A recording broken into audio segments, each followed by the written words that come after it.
मी प्राध्यापक तुपे बाळासाहेब, मी citizen college of commerce या महाविद्यालयामध्ये अर्थशास्त्र या विषयाचे अध्यापनाचे कामकाज करीत आहोत।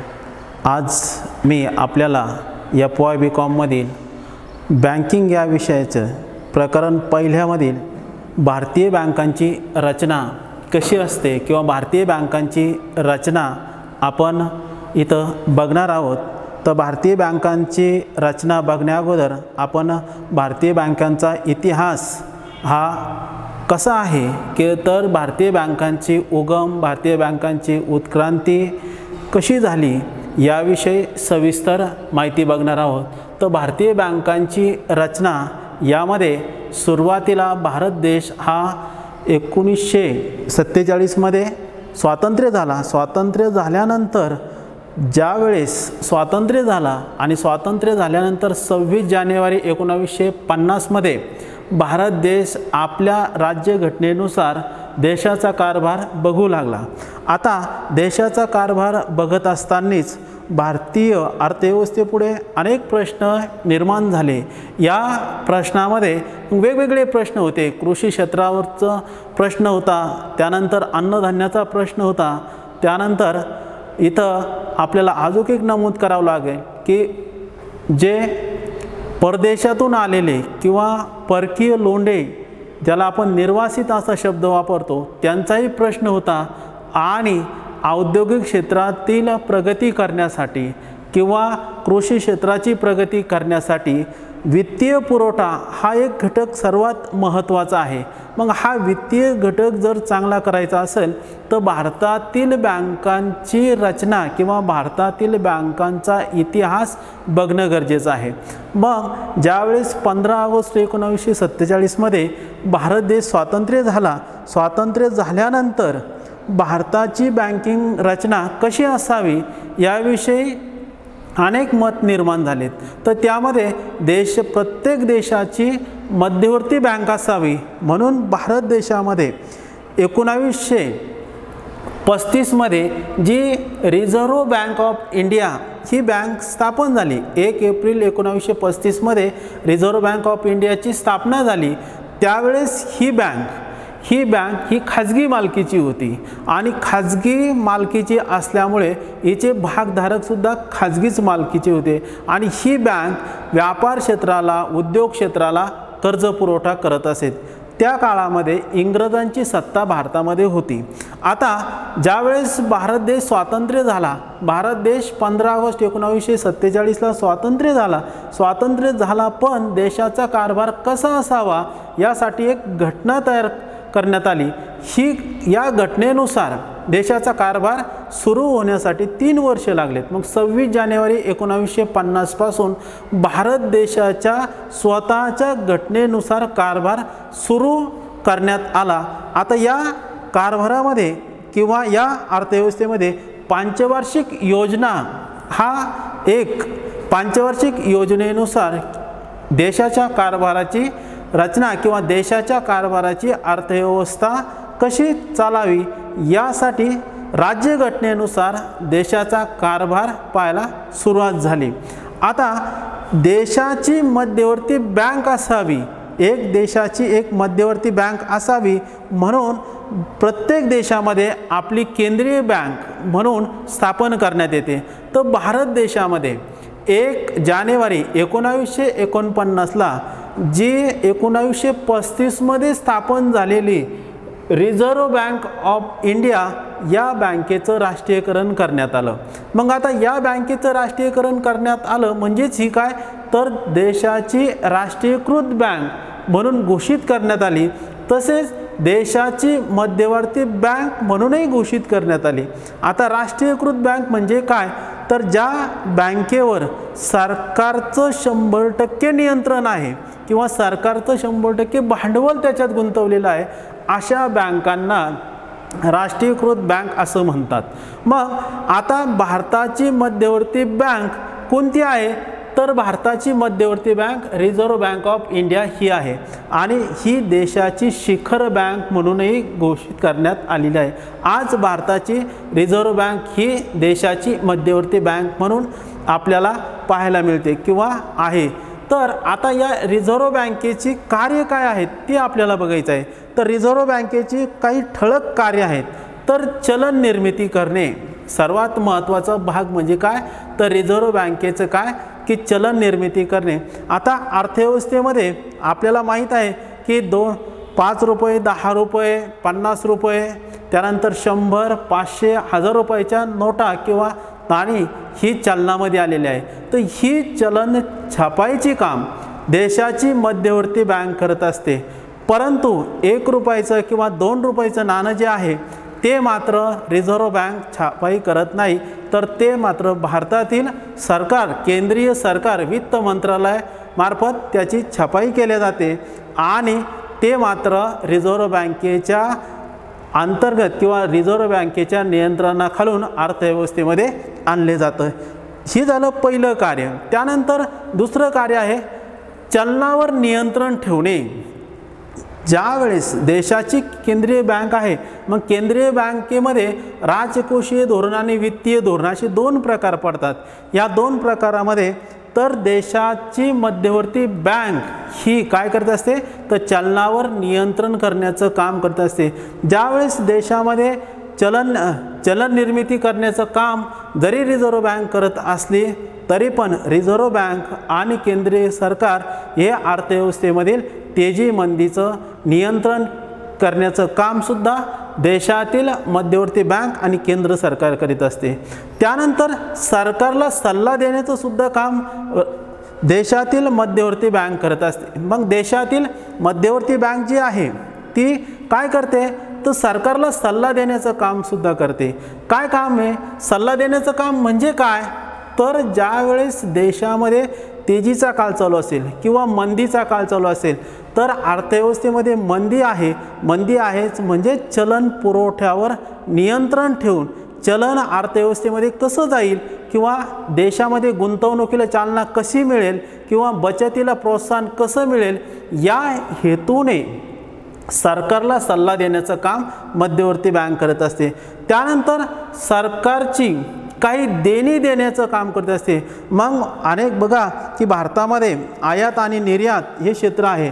आयात आणि निर्यात क्षेत्रामध्ये काय आहे, तर आयात निर्यात क्षेत्रामध्ये ज्या वेळेस आपण एखाद्या देशाकडून आयात करत असतो आणि आयात केल्यानंतर त्या देशाला परकीय चलनामध्ये काय करावं लागतं, तर त्याची देणी द्यावी लागतात. मग ही देणी देण्याचं काम, केंद्रीय सरकारचं देणी देण्याचं काम आपली मध्यवर्ती बँक करत असते, म्हणजे रिझर्व्ह बँक करत असते. त्यानंतर पुढचं कार्य आहे, तर ही बँक रिझर्व्ह बँक ही काय करते, तर रिझर्व्ह बँक ही परकीय गंगाजळी साठवून ठेवण्याचं काम करते किंवा परकीय गंगाजळीचा साठा निर्माण करीत असते. म्हणजे देशामध्ये बघा, तर देशामध्ये काय की आपल्याला आयात आणि निर्यातीसाठी परकीय चलन लागतं किंवा गुंतवणुकीसाठी परकीय चलन लागतं. ज्यावेळेस आपण एखाद्या देशाकडून आयात करतो, मग ती वस्तू असेल, सेवा असेल, आणि ही आयात केल्यानंतर त्या देशाला त्यांच्या चलनामध्ये किंवा परकीय चलनामध्ये किंवा डॉलरमध्ये किंवा अनेक त्या देशाचं चलन आहे त्याच्यामध्ये आपल्याला त्यांची देणी द्यावी लागते. म्हणून परकीय गंगाजळीसुद्धा आपल्या देशाला काय करावं लागते, साठवून ठेवावं लागते. मग हे साठवण्याचं काम देशातील रिझर्व्ह बँक करत असते. त्यानंतर पुढचं कार्य रिझर्व्ह बँक काय करते, तर केंद्रीय बँक म्हणून इतर बँकावर नियंत्रण ठेवण्याचं काम करत असते. मग केंद्रीय बँक कोणती आहे, तर रिझर्व्ह बँक काय करते, तर इतर बँकांवर नियंत्रण. मग नियंत्रण कोणत्या, मग त्या सहकारी बँका असेल, प्रादेशिक ग्रामीण बँका असेल किंवा राष्ट्रीयकृत बँका असतील, या बँकांवर नियंत्रण ठेवण्याचं कामसुद्धा ही रिझर्व्ह बँक करीत असते किंवा मध्यवर्ती बँक करत असते. मग यामध्ये आता फक्त यांचं नियंत्रण करण्याचं कामच नाही तर विकासात्मक सुद्धा कामं रिझर्व्ह बँक करत असते. मग ज्यावेळेस देशाला औद्योगिक क्षेत्रामध्ये ज्यावेळेस विकास करायचा असेल किंवा कृषी क्षेत्राला विकास करायचा असेल तर विकासात्मक धोरण कसं असावं किंवा देशामध्ये बचतीला चालना कशी देता येईल किंवा गुंतवणुकीला चालना कशी देता येईल यासाठी उद्योग क्षेत्रांना, व्यापार क्षेत्रांना सल्ला देण्याचं कामसुद्धा रिझर्व्ह बँक करत असते. मग ही देशाची मध्यवर्ती बँक अशा प्रकारे त्याचं कार्य किंवा तिचं कार्य चालू असतं। त्यानंतर पुढं आहे सूचित बँका। आता सूचित बँकामध्ये सुद्धा प्रकार पडतात, सूचित बँका आणि असूचित बँका। आता सूचित बँका म्हणजे काय आणि असूचित बँका म्हणजे काय, तर ज्यावेळेस रिझर्व्ह बँक ऑफ इंडियाची ॲक्ट 1934 मध्ये या ॲक्टच्या दुसऱ्या सूचीमध्ये, या ॲक्टच्या दुसऱ्या सूचीमध्ये किंवा यादीमध्ये ज्या बँका समाविष्ट केल्या जातात त्या बँकांना निर्देशित बँका असे म्हणतात किंवा सूचित बँका असे म्हणतात। या बँकाच्या कायद्याने किंवा या कायद्याने ज्या बँकांचा राखीव निधी किंवा वसूल भांडवल 5 लाख रुपयापेक्षा जास्त आहे किंवा अधिक आहे अशा बँकांचा समावेश सूचित बँकामध्ये केलेला आहे। म्हणजेच काय की रिझर्व्ह बँकेच्या 1934च्या ॲक्टनुसार, बँकिंग कायद्यानुसार, या ॲक्टनुसार या ॲक्टच्या दुसऱ्या यादीतील, दुसऱ्या सूचीतील, दुसऱ्या यादीतील ज्या बँकांचं भांडवल, राखीव भांडवल किंवा त्याला आपण सूचित भांडवल किंवा राखीव निधी किंवा वसूल भांडवल आपण म्हणतो, या भांडवलाचं हे भांडवल 5 लाख रुपयापेक्षा जास्त आहे अशा बँकांचा समावेश हा सूचित बँकामध्ये केला जातो। आणि असूचित बँका म्हणजे काय की ज्यांचं वसूल भांडवल किंवा राखीव भांडवल 5 लाख रुपयापेक्षा कमी आहे आणि त्यांचा दुसऱ्या यादीमध्ये समावेश केला जात नाही अशा बँकांना असूचित बँका असे म्हणतात। मग सूचित आणि असूचित असे 2 प्रकार पडले जातात। मग याच्यामध्ये आता सूचित बँकामध्ये कोणकोणत्या बँका येतात, तर त्यामध्ये पहिली जी बँक आहे किंवा आपण तिला एक भाग म्हणू सार्वजनिक क्षेत्रातील बँका। आता सार्वजनिक क्षेत्रातील बँकांचा विचार करायचा।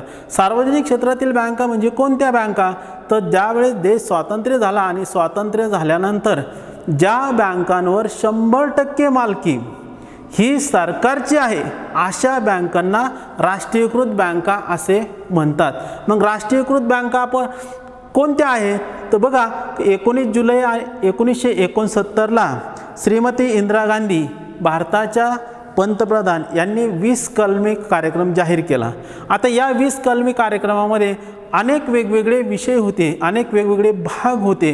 देशाच्या विकासाच्या दृष्टिकोनातून 20 कलमी कार्यक्रमामध्ये त्यांनी औद्योगिक क्षेत्राला किंवा कृषी क्षेत्राला वित्त पुरवठा करण्यासाठी, बँकिंग व्यवस्थेमध्ये सुधारणा करण्यासाठी किंवा या क्षेत्राला खाजगी क्षेत्राकडून किंवा खाजगी सावकाराकडून प्रचंड प्रमाणात कर्ज पुरवठा केला जायचा, परंतु या कर्जावर प्रचंड प्रमाणात व्याजदर आकारला जायचा। मग अशा क्षेत्रांना, कृषी क्षेत्रांना किंवा औद्योगिक क्षेत्रांना भांडवल उपलब्ध करून देण्यासाठी, ते पण किफायतशीर व्याजदराने भांडवल उपलब्ध करून देण्यासाठी 20 कलमी कार्यक्रम जाहीर केला।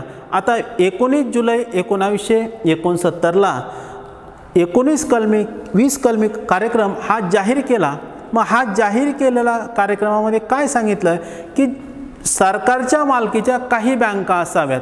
मग सरकारच्या मालकीच्या काही ज्या बँका आहेत, ह्या बँका कशा निर्देशित केल्या, तर ज्या बँकांच्या ठेवी 50 कोटी किंवा 50 कोटीपेक्षा जास्त आहे अशा बँकांचं राष्ट्रीयकरण करण्यात यावं। मग 19 जुलै 1969ला 14 बँकांचं राष्ट्रीयकरण करण्यात आलं। त्यानंतर 1980 मध्ये ज्या बँकांच्या ठेवी 200 कोटी किंवा 200 कोटीपेक्षा जास्त होत्या अशा बँकांचं राष्ट्रीयकरण करण्यात यावं। त्यावेळेस 6 बँकांचं राष्ट्रीयकरण करण्यात आलं। म्हणजेच आज सार्वजनिक क्षेत्रातील 20 बँका ह्या सार्वजनिक क्षेत्रातील बँका आहेत।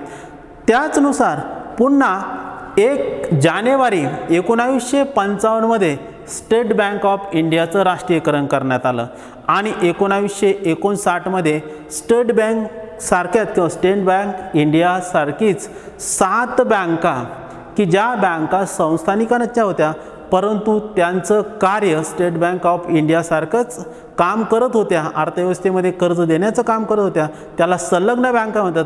अशा 7 बँका, अशा टोटल एकूण 28 बँका त्या काळामध्ये सार्वजनिक क्षेत्रातील बँका म्हणून घोषित करण्यात आलं.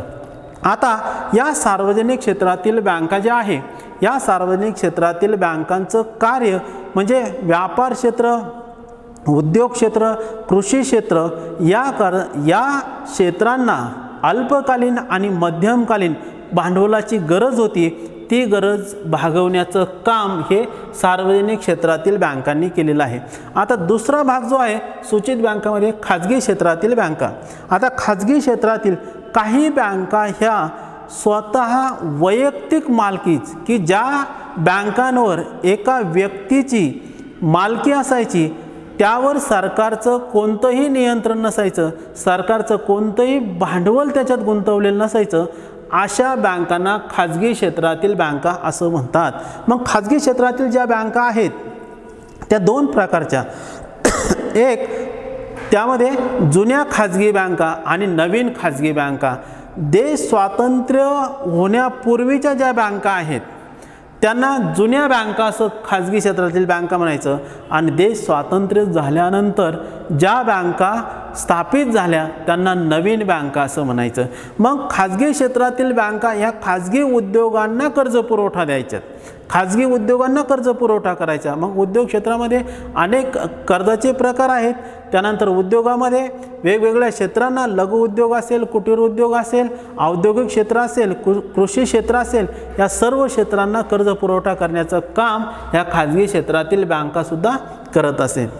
त्यानंतर सूचित बँकामध्ये भारतातील विदेशी बँका. आता भारतातील विदेशी बँका म्हणजे काय, विदेशी बँका कशाला म्हणायचं, तर भारतामध्ये ज्या वेळेस विदेशी बँकांचं मुख्य कार्यालय विदेशामध्ये असायचं, परदेशामध्ये असायचं, आणि त्यांच्या शाखा मात्र आपल्या देशामध्ये असायच्या, त्या बँकांना विदेशी बँका असं म्हणतात.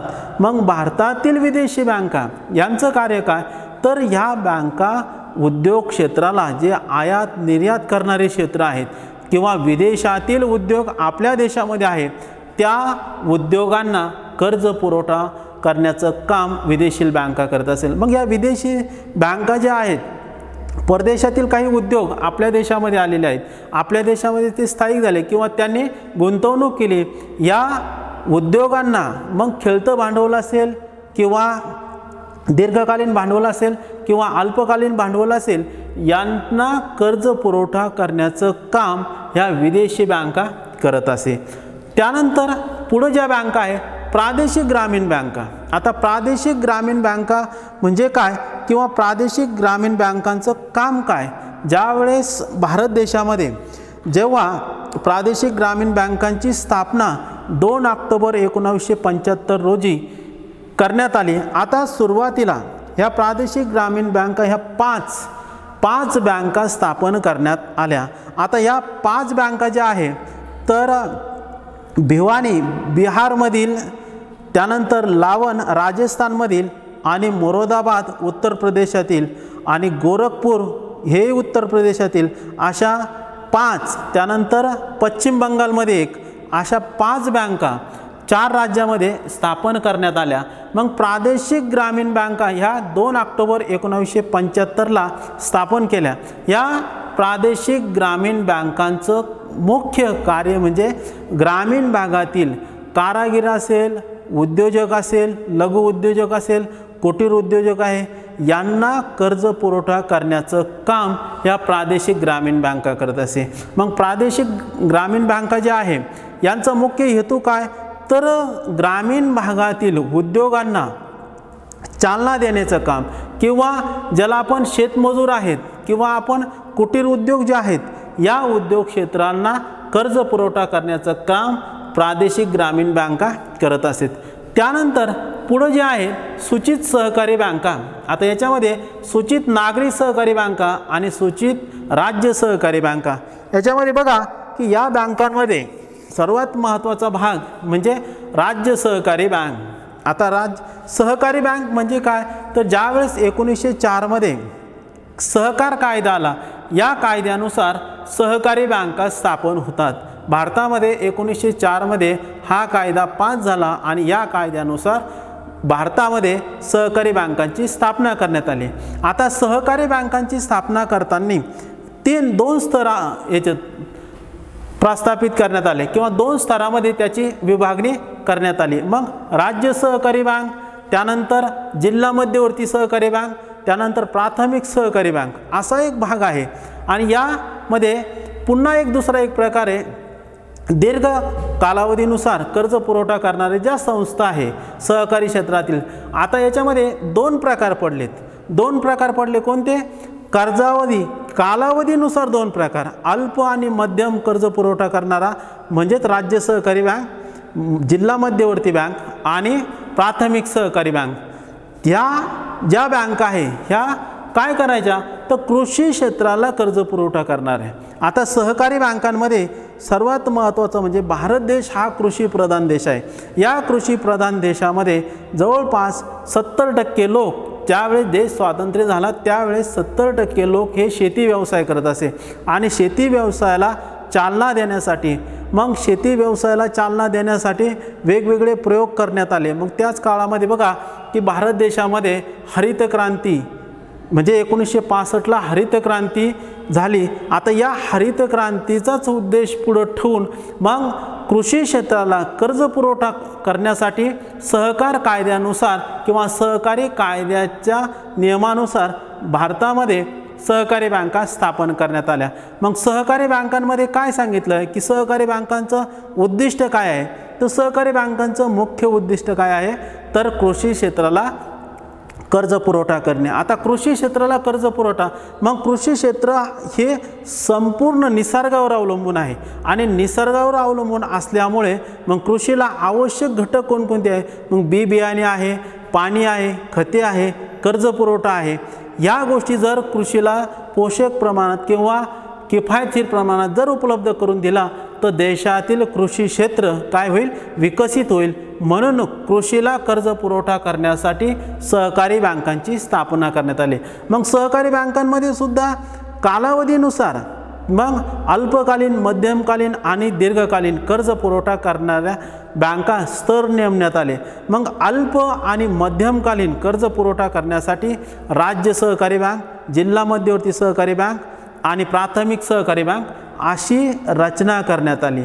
आणि दीर्घ कालावधीचा कर्ज पुरवठा करण्यासाठी भूविकास बँका, भूतारण प्राथमिक भूविकास बँक आणि मध्यवर्ती भूविकास बँक, या भूविकास बँका ज्या आहे, भू म्हणजे भूमीला दीर्घ कालावधीचा कर्ज पुरवठा करण्यासाठी, मग विहीर खोदण्यासाठी असेल, विहिरीचं सपाटीकरण करण्यासाठी असेल, त्यानंतर पाईपलाईन करण्यासाठी असेल, अशा क्षेत्रांना की जेणेकरून कृषी क्षेत्राचा विकास होईल त्यासाठी राज्य सहकारी बँका, भूविकास बँका स्थापन करण्यात आल्या। त्याला जोडून पुन्हा दुसरा भाग म्हणून सूचित नागरी सहकारी बँका। मग सूचित नागरी सहकारी बँका शहरी भागामध्ये, जसं ग्रामीण भागामध्ये सहकारी बँका, राज्य सहकारी बँक, जिल्हा मध्यवर्ती सहकारी बँक आणि प्राथमिक सहकारी बँक असं स्तर करण्यात आले, तसंच शहरामध्ये लोकांना बचतीची सवय लागावी किंवा नागरी सहकारी बँका गुंतवणुकीसाठी, मग ते कशासाठी तर उद्योग क्षेत्रांना, मग शहरामध्ये जे कुटीर उद्योग आहे, लघु उद्योग आहे, या उद्योगांना किंवा पूरक उद्योग आहे, असे जे उद्योग आहे या उद्योगांना कर्ज पुरवठा करण्यासाठी सुद्धा नागरी सहकारी बँका स्थापन करण्यात आलेल्या आहे। त्यानंतर या क्षेत्रांचा सर्वात पुढं या सर्व बँकांचा विकास पुढं आपला देश जसा विकसित होत गेला तसतसा बँकांचाही विकास होत गेला।